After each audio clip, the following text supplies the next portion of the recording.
John, how you doing? This is Ashley. This is a video that Gary reached out and was speaking to you guys about. I'm excited to go over and show you everything that I found and kind of just break everything down for you. If you have any questions whatsoever at the end of this video, please reach out and we can kind of take things from there. So the first thing that I'm going to start with is your current website.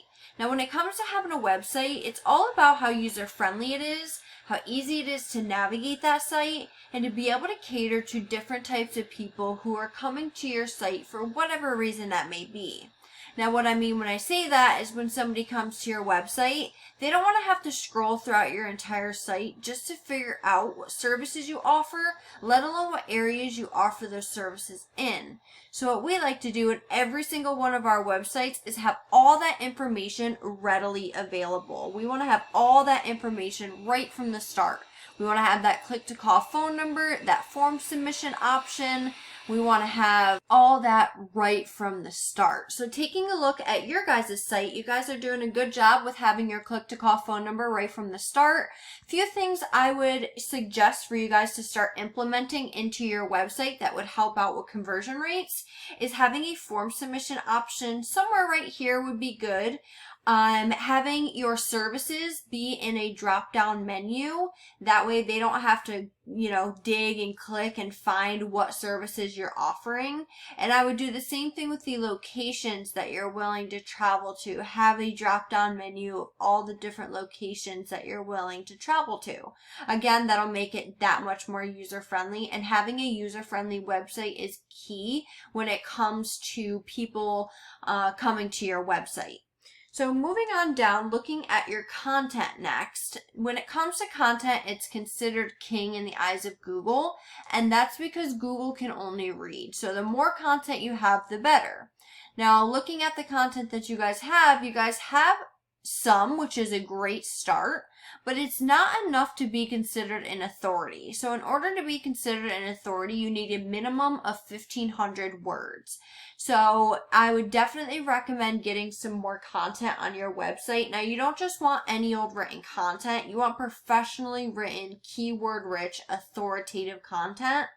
So let's say your competitor has 2,000 words of content. We now need to go get more content than what they currently have in order to outrank them. So speaking of your competitor, I did a general search in Google, and these guys are one of your competitors. I'm sure you've heard of them, but I'm going to show you how to beat these guys. So if we take a look at their site, we can see their click to call phone number.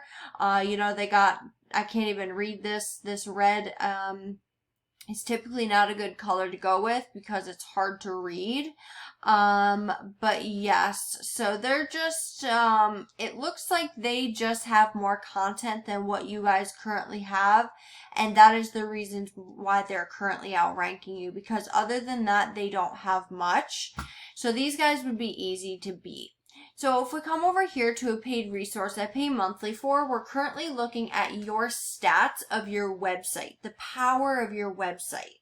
Now, the UR is how trustworthy or legit Google looks at your site. This number goes all the way up to a 100. Yours is rated an 11.